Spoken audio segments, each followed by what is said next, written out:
will try to sum up very briefly the main ideas that at least I have put in my on my papers.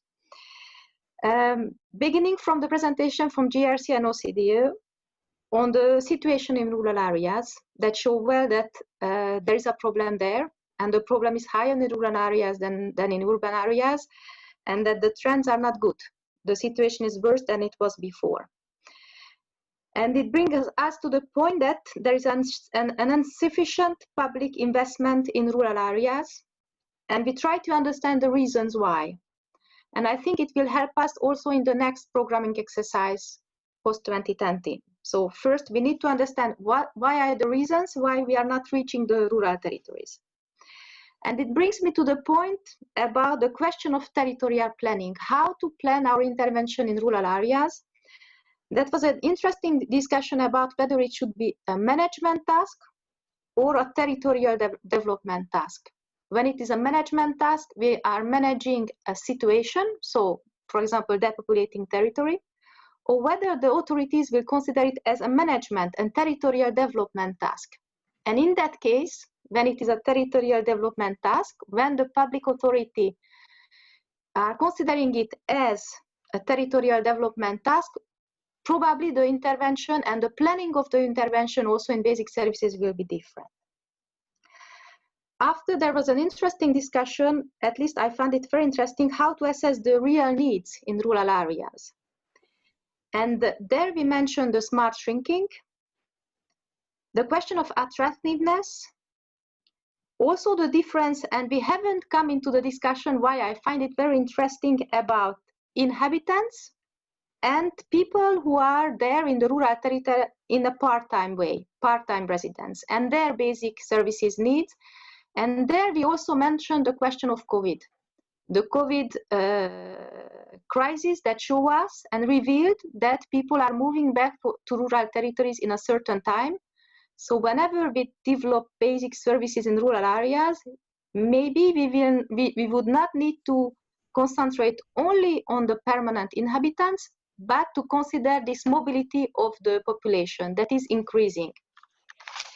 For me, that was an interesting point. And after we went to the question of instruments, and among the instruments that has been mentioned today, that was basic services mentioned with the Croatian example. We had LEADER in Austria, and we have other cross-territorial interventions mentioned by France, the Interact project.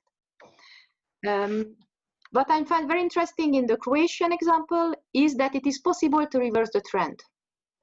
So whether it comes to the discussion how far we should invest in basic services, what showed that the Croatian example, that if we invest, we can reverse the trend of depopulation.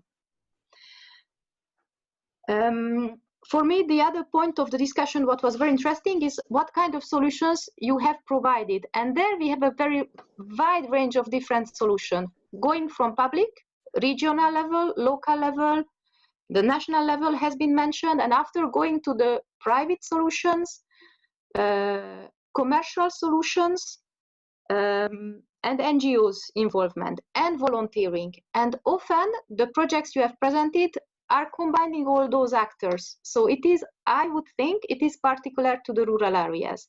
That is not the same way that you organize the basic services, I would assume, in urban areas. What for me, I also noted down, often behind a solution in rural areas, you have one person or a group of person. One person, as it has mentioned in the Austrian example, or a group of person, as it has mentioned in the Italian school example, where parents have been behind the initiation of the project. And we come to the risk if we are not doing it well, and that was the European Anti-Poverty Network who presented it well. What happens when we are not investing in basic services and the social risk it represents for the most vulnerable people, especially elderly, that has been mentioned, but migrants, women. So there is a, that example shows that well what happens in case of non-action. And as concluding remarks, and I will try to be very, very quick.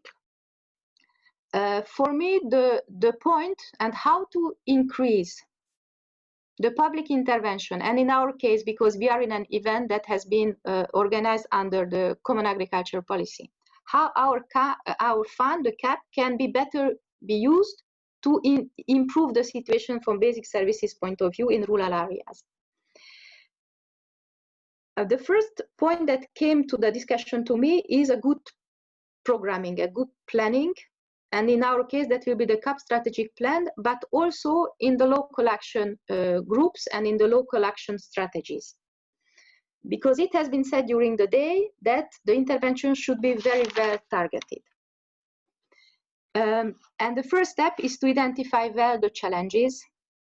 And when we identify the challenges, in the challenges, not only consider the problem of the rural population, but of the territory. So these challenges will be faced also by population, for example, as under the COVID, by urban citizens. As a second is how to involve local actors in the programming exercise and the implementation exercise. It has been requested by all the partners. So how to do it well when you are when you will draft, we will participate to the drafting of the strategies. As a third point, I would say the common point on all the projects you have presented is innovation. How not to create administrative burden that would limit the innovative actions. So I would say be as less prescriptive as possible to enable innovative solutions. And as a last point, and I think I will try to conclude there, is it has been said several times that there is an expectation that the rural vision might bring, the rural vision we mentioned at the beginning of the event, that we will draft together with the European population during the next year, that will help to raise awareness about rural areas' challenges, opportunities, and possible solutions.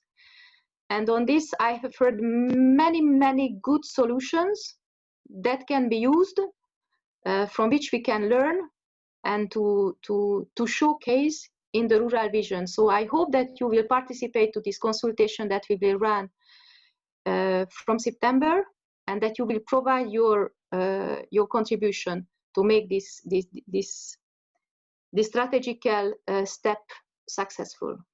And I would stop there, and thank you very much to ENRD and to all the participants.